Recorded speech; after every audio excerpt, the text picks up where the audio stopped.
Saudações, galera, beleza?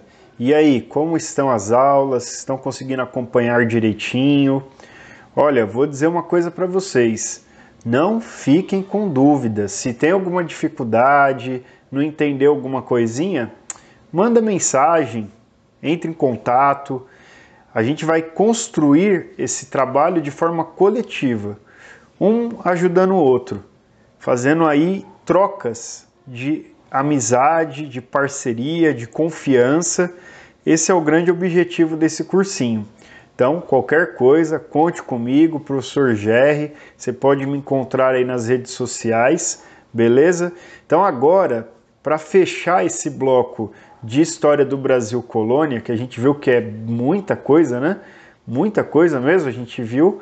A gente vai fechar com algumas questões. Então, tentar aí compreender algumas formas de interpretar e resolver questões de vestibulares, tanto do Enem quanto de outros vestibulares, beleza?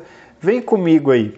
Então a nossa primeira questão era uma questão tirada da FUVEST. FUVEST, que é um vestibular muito conhecido e concorrido, e essa questão é uma questão mediana, não é muito difícil. Então vamos dar uma olhada, fazer a leitura e buscar compreender essa questão. Então a primeira coisa que nós temos que fazer diante de uma questão de vestibular é buscar o contexto, ou seja, qual contexto histórico essa questão se refere. Então a gente vai fazer isso junto, beleza? Vamos lá então aqui destacar para ficar mais fácil para a gente enxergar. Então temos aí, ó, os primitivos habitantes do Brasil. Então, primeira coisa, quem são esses primitivos habitantes do Brasil? Os povos originários. Foram vítimas do processo colonizador. Então, aqui ó, a questão já evidencia uma posição. A posição de que o processo de colonização vitimou os povos originários. Então, se há um processo de vitimização, é por conta do processo colonizador. Aqui ele já deu a pista da resposta da questão, mas vamos seguir. O europeu, com visão de mundo calcada em preconceitos, menosprezou o indígena e sua cultura. Aquilo que a gente já sabe, a negação da cultura indígena. A acreditar nos viajantes e missionários, a partir de meados aí do século XVI, 1550, 1560, há um decréscimo. Decréscimo quer dizer o quê?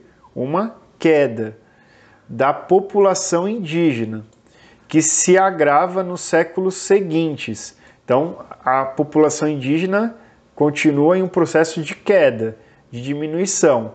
Então, quais são os fatores que mais contribuíram para o citado decréscimo? Quais são os fatores? Então, a questão quer que você identifique fatores que levaram a essas mortes dos povos originários. E aí nós temos as alternativas. Vamos lá para elas. Então, a primeira alternativa aqui que nós temos, ela diz assim, ó, a captura e a venda do índio para trabalhar nas minas de Potosí. Potosí, de fato, foi sustentada pelo trabalho indígena, mas dos povos que viviam já na região da Bolívia, e não povos que eram tirados daqui do Brasil e mandados para lá, porque a questão fala, ó, do Brasil.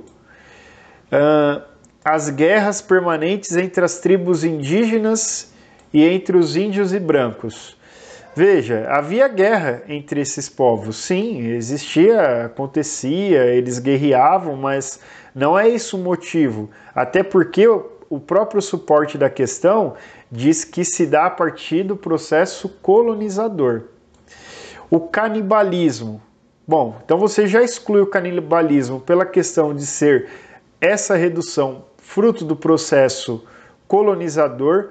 Ah, professor, mas eu não acredito nessa tese. Então, aqui é a interpretação do que o texto diz. Então, a gente precisa deixar as crenças, às vezes, de lado para fazer a interpretação correta do texto. Então, o texto deixa claro que são causas externas. O canibalismo acontecia. E um outro detalhe, também não eram em todas as nações indígenas que se dava o canibalismo, e tampouco o canibalismo acontecia todo final de semana como se fosse um churrasco a cada final de semana. O canibalismo era uma prática religiosa e tinha um momento certo que acontecia e não eram em todas as comunidades dos povos originários. Bom, o espírito sanguinário, cruel e vingativo dos naturais, isso é uma generalização complicada, né? As missões jesuíticas. As missões jesuíticas, elas têm o papel de conservar esses povos, não de levar a redução. Então, não é essa a questão aí. Aí vem a questão mais plausível. As epidemias introduzidas pelo invasor europeu. Opa, aqui está dizendo, ó, vítimas do processo colonizador. Então, tem a ver com um grupo que invade. Então, isso aqui ó, está ligado. Eu posso fazer uma ligação aqui direta. Isso torna essa alternativa viável. E para complementar, ainda vai falar assim, ó, e a escravidão dos índios. Eles também foram escravizados, muitos mortos nesse processo. Então, qual a alternativa correta? Você já sabe? Já sabe, né? A alternativa correta é a letra E. Epidemias introduzidas pelo invasor europeu e a escravidão dos índios. Legal, né? Vamos para a próxima? Beleza. Agora, essa questão um pouco mais complicada, vocês vão perceber, mas nada impossível de ser resolvido. Vamos para a leitura, então, do enunciado. Direto para o enunciado. Esse aqui é o enunciado.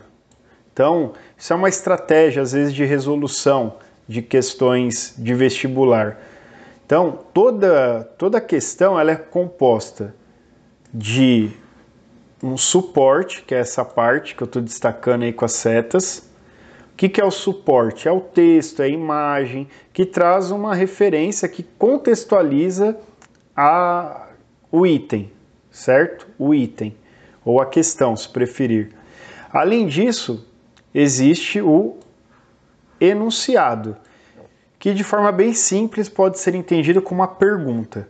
E além do suporte do enunciado, há as alternativas. Então essa é a estrutura básica de um item. Dependendo do item, você pode fazer a leitura do enunciado primeiro e depois fazer a leitura do suporte.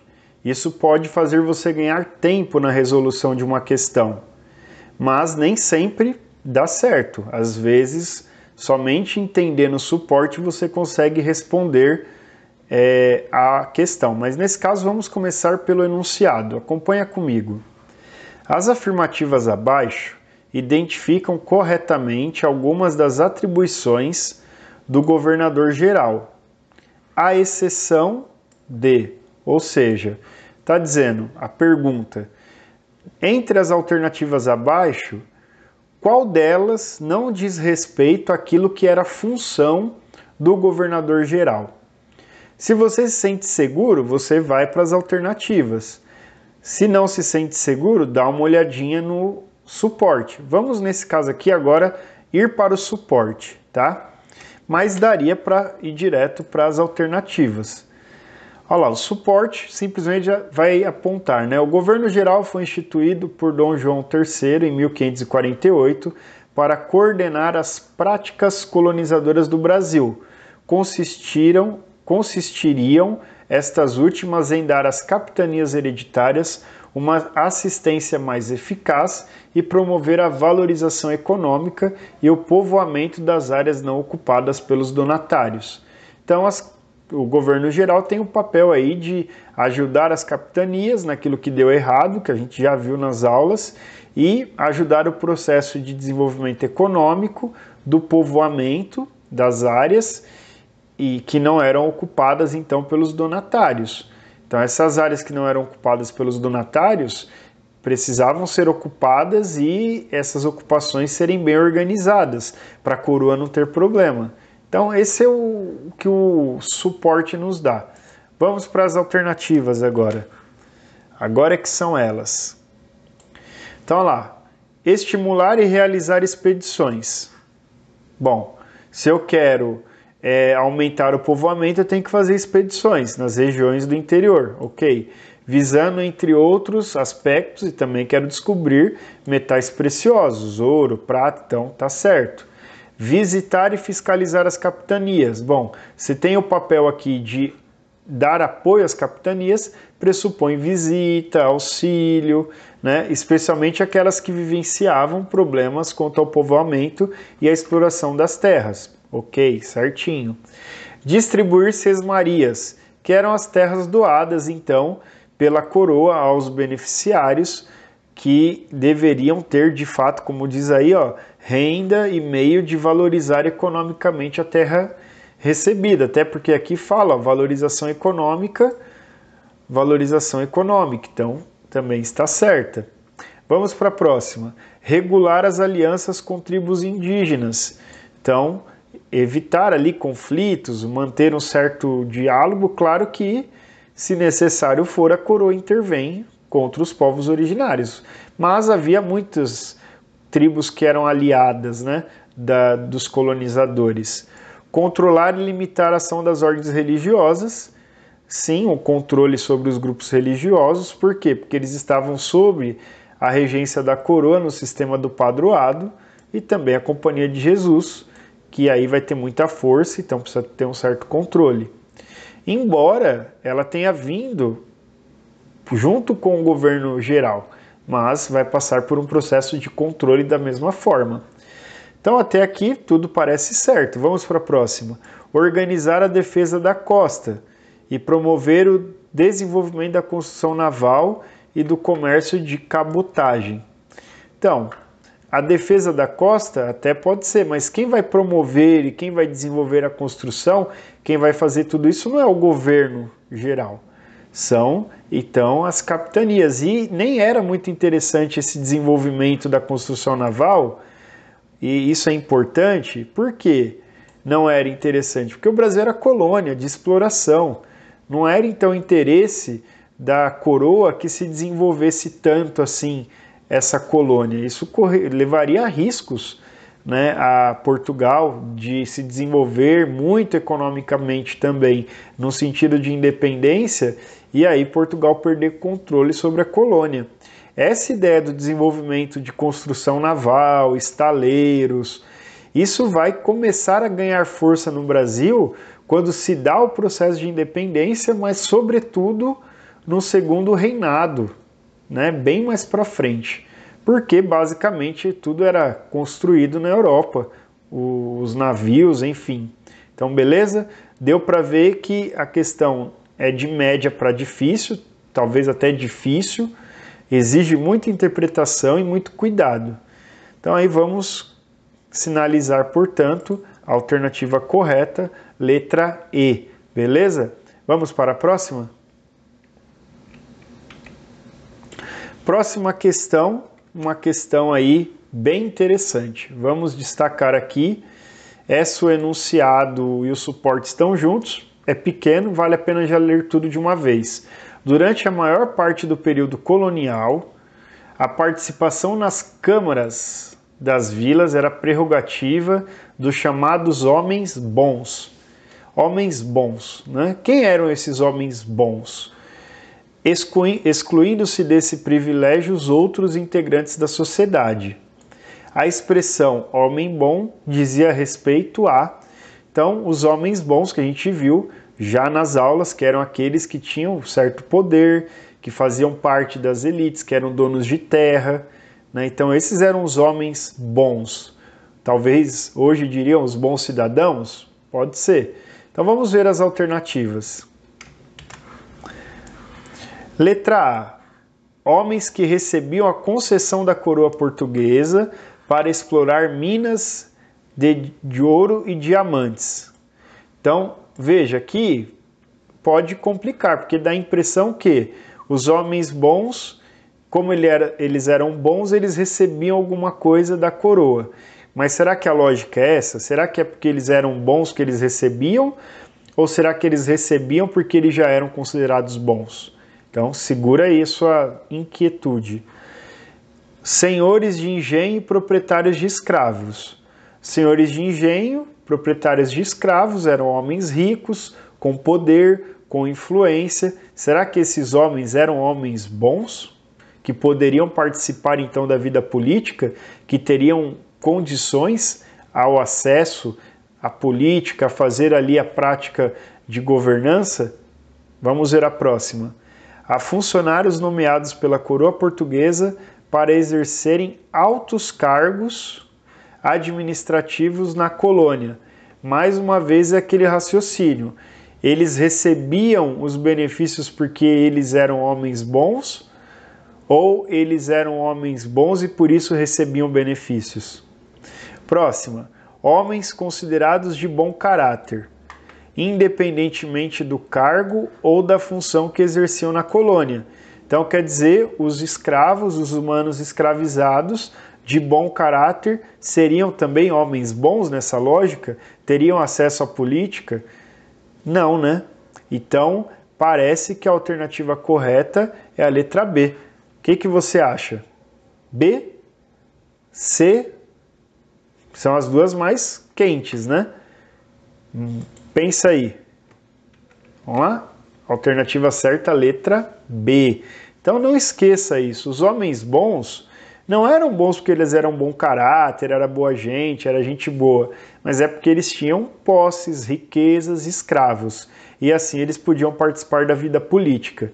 Entendeu muito do que acontece no Brasil hoje? Vem lá de trás. Então, se você quer entender a história do Brasil, não adianta ficar reproduzindo coisas sem fundamento. Tem que ir a fundo, tem que estudar história. Vamos lá, galera, mais uma questão e agora uma questão do Enem. Então, mais uma vez a gente pode fazer aquele exercício, ler o enunciado e depois fazer a leitura do suporte se for necessário, beleza? Então vamos lá fazer a leitura do enunciado.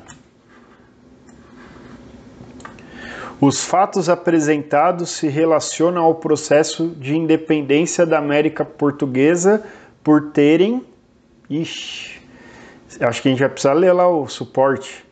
Ou você quer arriscar? Então é uma questão do candidato. Se você está seguro o suficiente, segura o suficiente para ir direto para as alternativas, beleza, se joga nelas.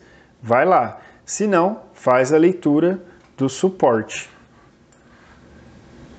A transferência da corte trouxe para a América Portuguesa a família real e o governo da metrópole, ou seja, vem a família real, a gente já viu isso, vem o governo da metrópole junto com a família real.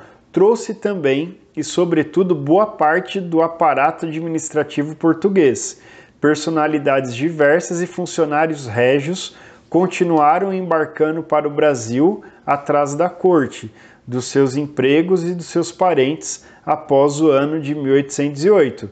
Então, quer dizer, Portugal vai sendo esvaziado, né? A galera vem para cá, até porque estão fugindo ainda de Napoleão. Esse é o contexto.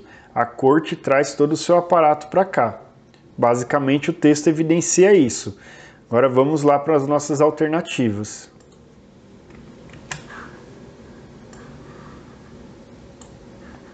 Então, os fatos apresentados se relacionam ao processo de independência da América Portuguesa por terem, vamos lá, incentivado o clamor popular por liberdade. Então, quer dizer, a galera resolve vir fazer a independência porque havia um clamor, as pessoas clamavam pela independência. Não, né? Tá muito Hollywood isso aí. Próxima. Enfraquecido pacto de dominação metropolitana.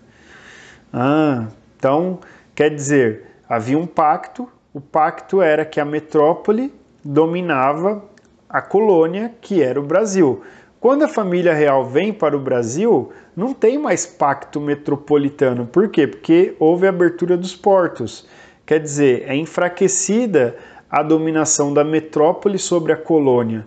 Portugal está enfraquecido, não manda mais tanto na colônia. Por quê? Porque a corte está aqui, a parte administrativa da corte está aqui. Então, quer dizer, Portugal em si já não manda tanto no Brasil. Isso depois, a gente viu, vai gerar toda a revolta lá liberal de 1820, que faz com que Dom João VI volte para Portugal. Parece que essa é a alternativa correta. Vamos para as próximas?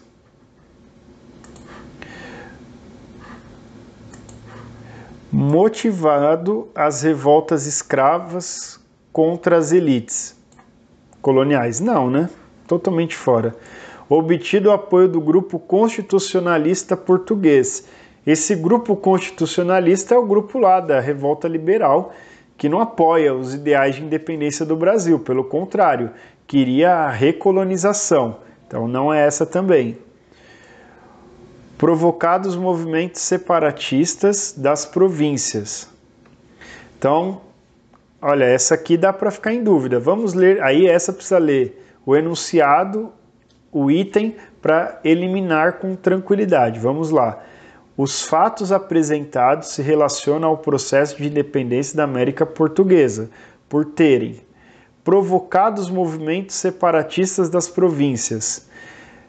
Quais movimentos separatistas das províncias? Ah, lembrou, né? Conjuração mineira, conjuração baiana. Sim, influenciaram de uma certa maneira o processo de independência, mas não é diretamente como o enfraquecimento do pacto colonial. Então esse seria aí um distrator. Distrator é sempre aquela alternativa que você fica entre uma e outra, aí você fala, e agora? Eu jogo a moeda e faço cara e coroa, mas não dá para fazer isso na prova. Você faz unidunité, joga para o alto. Então, precisa ter muita certeza. Quando você tem um distrator forte e a alternativa correta, é ali que você tem que colocar muita atenção.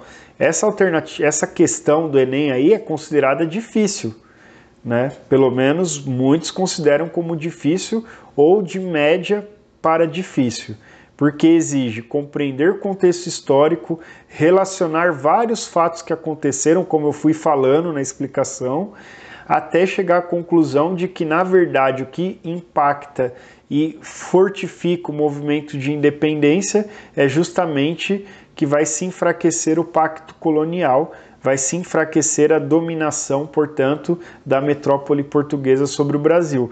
E quando essa metrópole faz lá a Revolução Liberal do Porto e tenta fazer o processo de recolonização, aí você vai ter a força do movimento de independência, né, nesse processo que vai culminar aí com Dom Pedro I sendo escolhido para liderar ou para ser a referência dessa independência do Brasil. Beleza?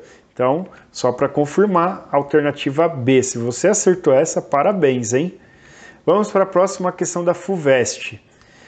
A elevação de Recife à condição de vila, os protestos contra a implantação das casas de fundição e contra a cobrança de quinto, a extrema miséria e carestia reinantes em Salvador no final do século XVIII foram episódios que colaboraram respectivamente, olha, atenção nessa palavra, hein? Muita atenção nessa palavra.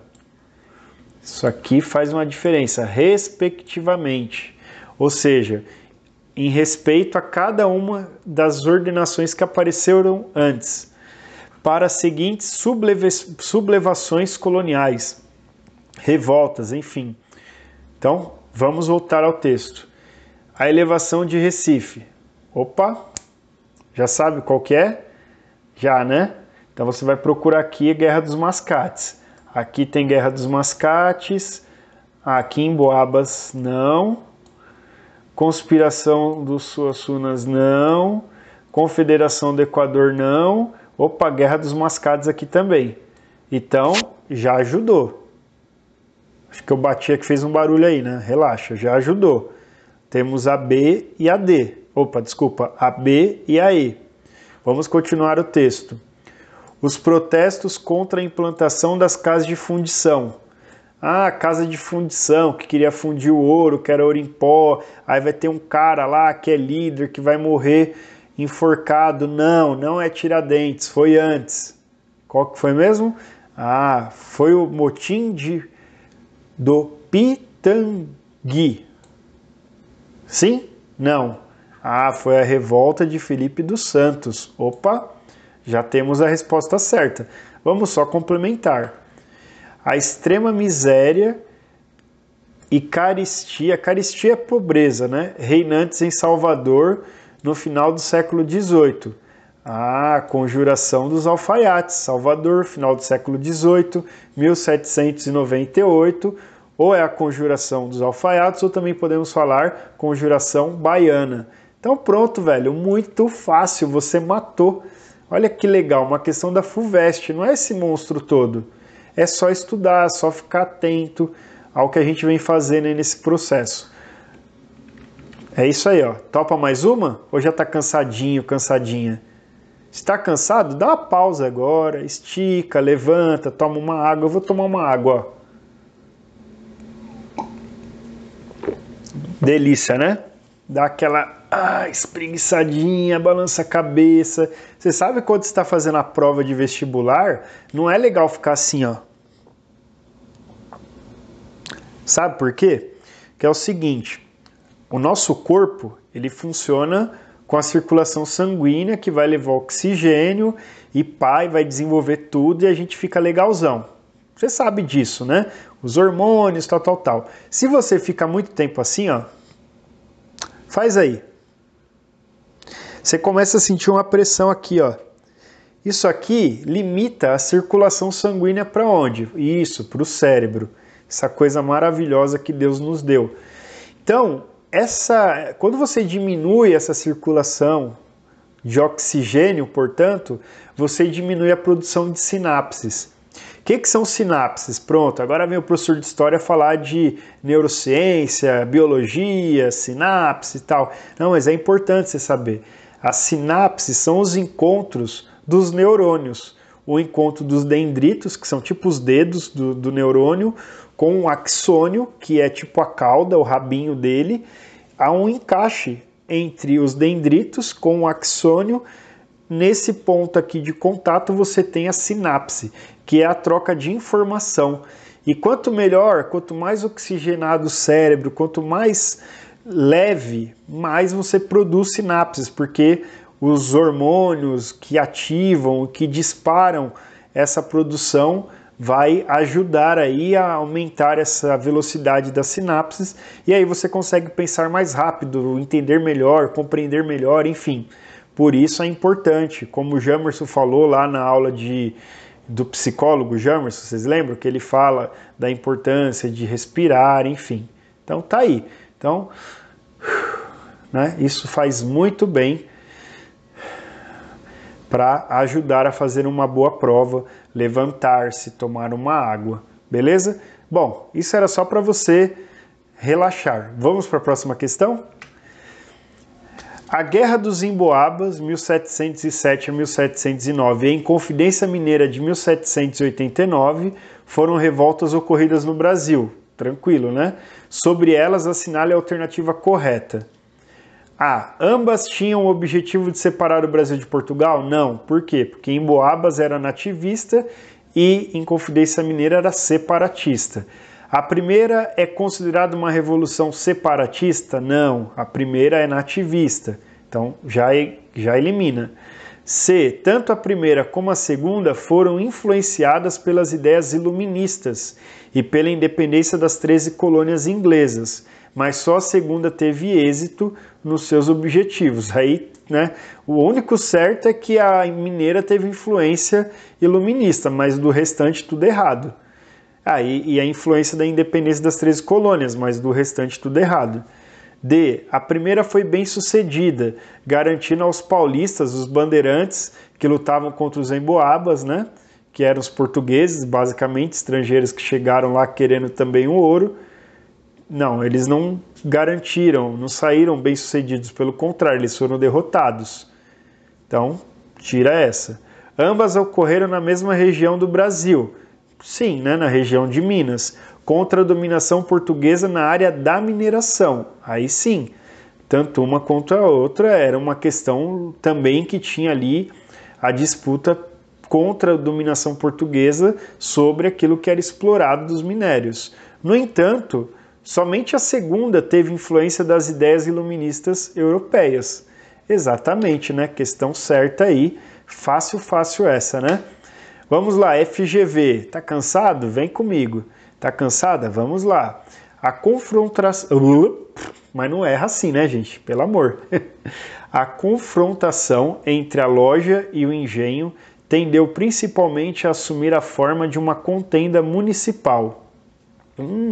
Loja, engenho, loja, comércio, engenho, senhores de engenho. Olha, tá sentindo o cheiro da questão? Do que se trata? Se já matou, né? É a Guerra dos Mascates, né? Mas vamos lá.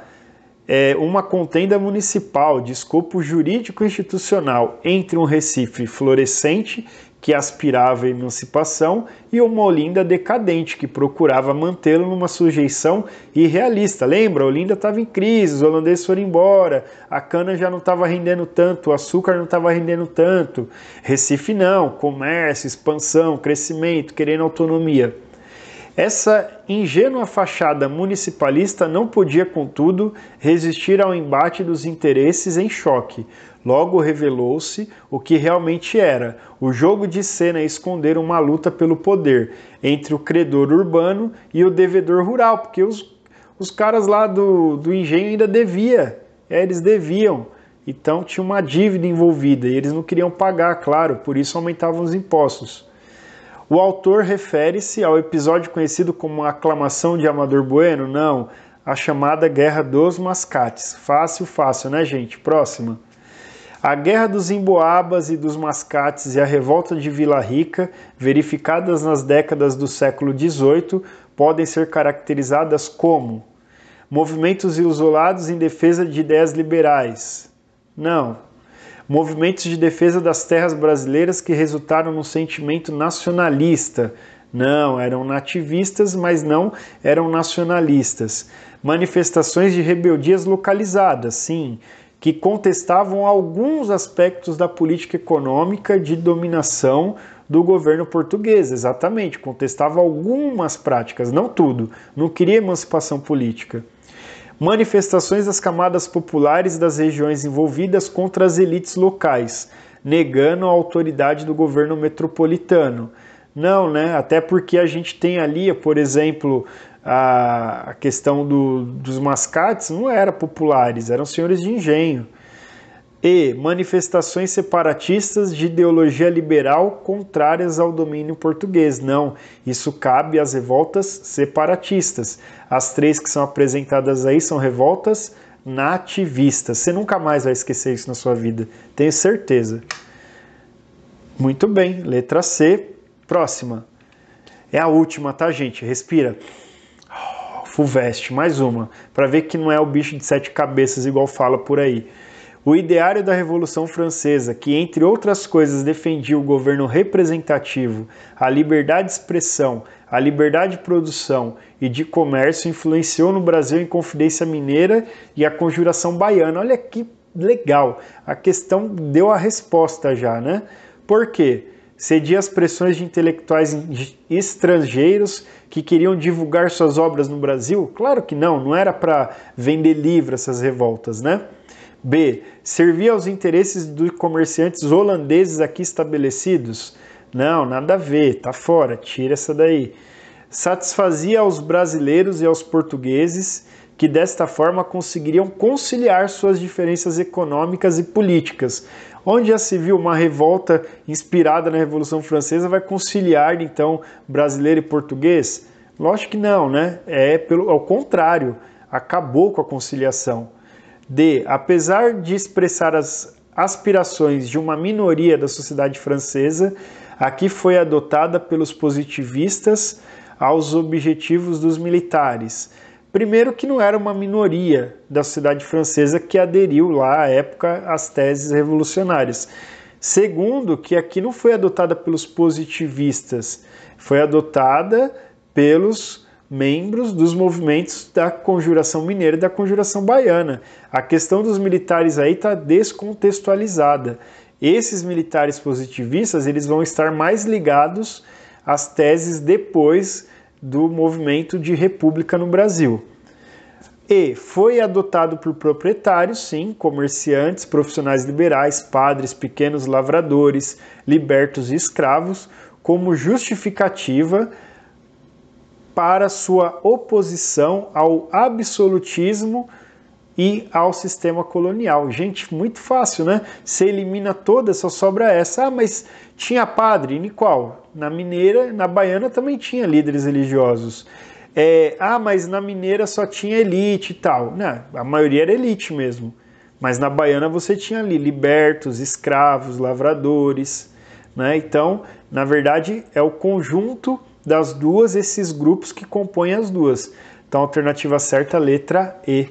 Muito bem, galera. Espero que você tenha gostado, que vocês tenham curtido. Pintou dúvida? Manda aí que a gente tenta responder. Se puder também, se inscreve lá no meu canal do YouTube, GR Chacon. Vários vídeos legais lá também, complementando um pouco tudo isso.